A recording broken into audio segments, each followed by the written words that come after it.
Donc, vous allez pouvoir constater que dans les mois et dans les semaines à venir, il va y avoir une percée des actes et des discours qui vont relever de la santé mentale, puisque ce fameux Mars, à la base de la pyramide, va croiser et réveiller les forces de l'infiniment grand et de l'infiniment petit d'Eris. Et là, eh bien, c'est véritablement un moment clé qui va faire la démonstration dans le réel tangible et observable de la puissance de ces énergies-là qui sont hors de portée aussi bien de la perception que parfois de l'entendement. Dans ma précédente vidéo, je mettais déjà en avant le très haut potentiel de créativité et d'innovation de cette année 2020, mais aussi son haut degré de destructivité. Avec l'arrivée fracassante de ce fameux virus qui a réussi l'exploit en quelques semaines de mettre un coup d'arrêt à la marche du monde, on se retrouve véritablement face au premier scénario, celui des forces de l'infiniment petit qui impactent soudainement le cours de nos vies et qui réorientent dans une direction totalement imprévue. Alors, je pense, en réfléchissant, que la petite mécanique de l'infiniment petit va très probablement déclencher la mécanique de l'infiniment grand. À côté du coup de ce virus-là qui est tout minuscule, va s'associer l'apparition de phénomènes extrêmes qui cette fois-ci vont être réveillés par les forces de l'infiniment grand. C'est mon hypothèse. On est vraiment renvoyé à un réveil des forces de la nature avec très probablement des éléments, des phénomènes climatiques qui vont être extrêmes. Et je devine ce scénario avec, je dirais, le réveil de la conjonction d'Eris et Mars, qui va déclencher un jaillissement de vie. Les études qui vont tourner autour de l'écologie, portant sur les conséquences de l'arrêt de l'activité humaine, vont très probablement faire la démonstration qu'en très peu de temps, la nature reprend ses droits, renaît de ses cendres, et cette force de régénérescence sera très probablement époustouflante dans ses effets et les observateurs eux-mêmes seront très probablement étonnés. Mais je dirais que là, je quitte les lunettes astrologiques, que d'un point de vue, je dirais, factuel, l'arrêt de l'activité humaine va avoir un effet immédiat et considérable sur la baisse du dioxyde qui est rejeté dans l'atmosphère. Et alors, la question, c'est comment la Terre va-t-elle réagir à cela?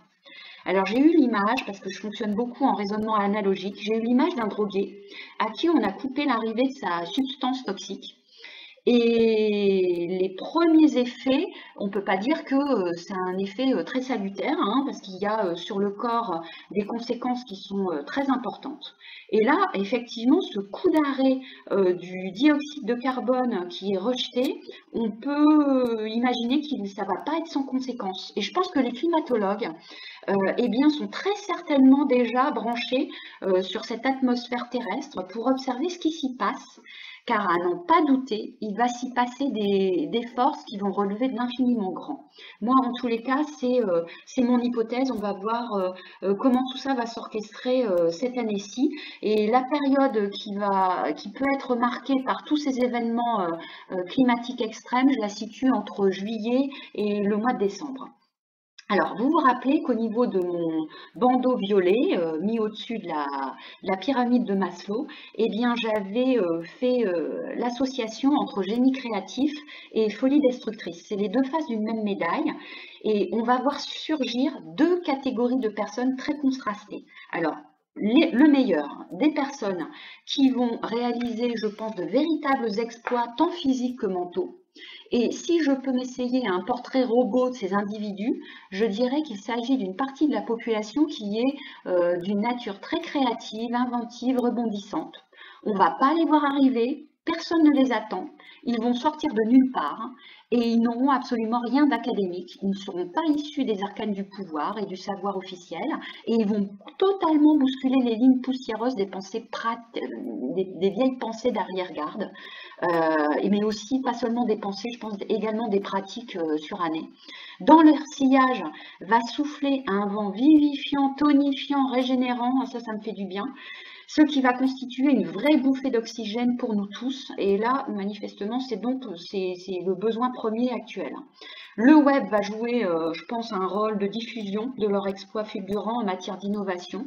Et tout ça va tourner autour des domaines du vital avec un grand V, santé physique, santé mentale, environnement écologique, naturel. Tous ces domaines-là vont très probablement être l'objet de bons en avant. Et c'est par des canaux parallèles qu'on va avoir accès, je pense, à ces découvertes-là inattendues. Pour moi, le plus surprenant, les plus grandes avancées, elles vont se faire in vivo, plutôt que dans les laboratoires, parce que c'est une année où les forces de vie sont tellement spectaculaires et jaillissantes que ça ne pourra pas se mettre en bouteille et ni en tube d'essai. Il va y avoir aussi bien du bon que des grands bons sur cette année totalement hors norme.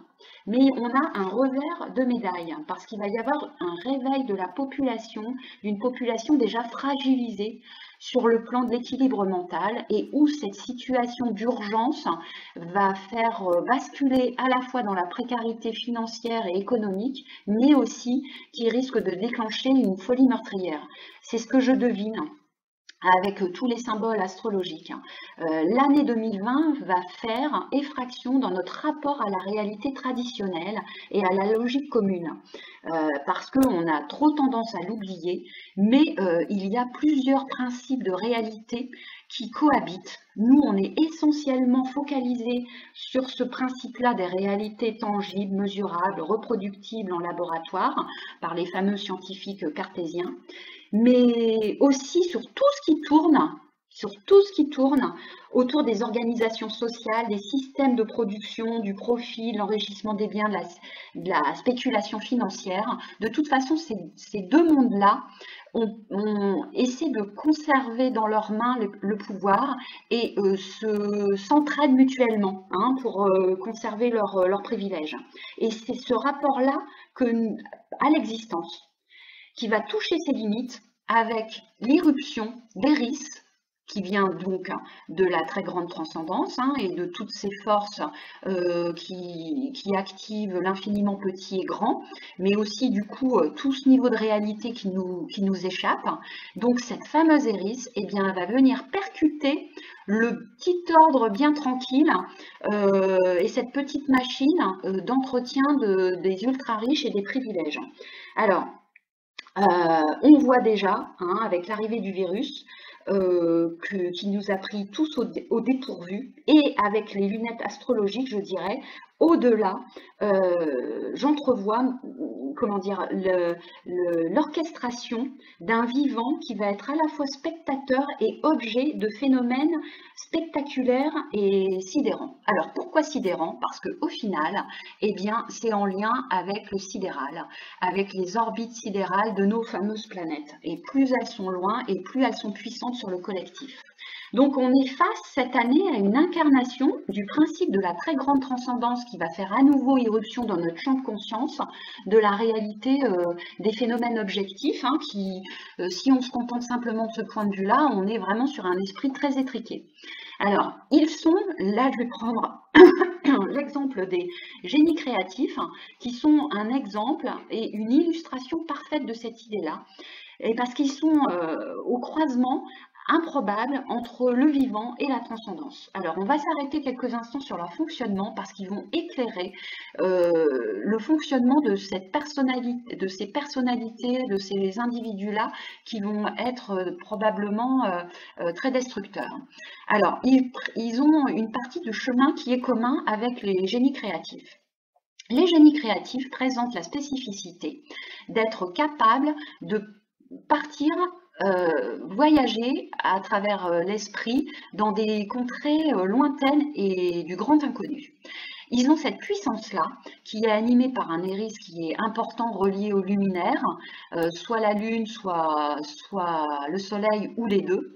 Et ils présentent la spécificité, les génies créatifs, de justement activer en simultané avec les axes de milieu de saison Taureau, Lion, Scorpion et Taureau, donc Lion, Verseau, Taureau, Scorpion, ils sont capables d'activer en simultané deux forces contraires. Une force de dépassement et de déblocage, et aussi et c'est ça qui les distingue de la folie meurtrière, une capacité aussi de maîtrise et de résistance par rapport aux prises qu'ils font lorsqu'ils passent de l'autre côté du miroir et lorsqu'ils nous ramènent un très gros morceau de transcendance.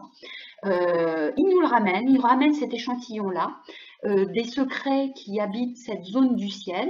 Il le montre à l'ensemble des communs et des ordinaires qui, dans un certain nombre de cas, ne veulent même pas voir qu'il se passe quelque chose d'important, tant c'est dérangeant. Mais que ce soit finalement à titre posthume ou de leur vivant, la fulgurance de leur prise nous propulse quelques siècles plus tard. On fait un véritable bond. Leur innovation a un effet viral, ça c'est également de leurs caractéristiques. Elle fait le tour du monde et il y a un impact le cours du collectif. Seulement, dans le cas des forces destructrices, eh bien, ces gens-là sont en capacité, comme les génies créatifs, de passer de l'autre côté du miroir, de visiter des contrées lointaines et inconnues, mais ce voyage étant à très haut risque vital, parce qu'on touche vraiment sur des énergies qui nous échappent complètement, eh bien, ils n'en reviennent pas indemnes. C'est-à-dire que quand ils tentent de faire le chemin inverse, eh bien, on s'aperçoit qu'ils ont été désintégrés durant le voyage. Et ce morcellement-là est très menaçant. Pourquoi ils ont été désintégrés? Parce que contrairement au génie créatif, ils n'ont pas réussi à résister à la puissance de ce qu'ils ont entrevu et découvert de l'autre côté du miroir. Alors, ils perdent leur cohérence interne et étant habités par des forces supérieures d'un très haut niveau d'intensité, eh bien, ça signifie, comme dans le génie créatif, que leur impact pourrait avoir aussi un effet domino, réaction en chaîne, et atteindre le collectif dans son sein.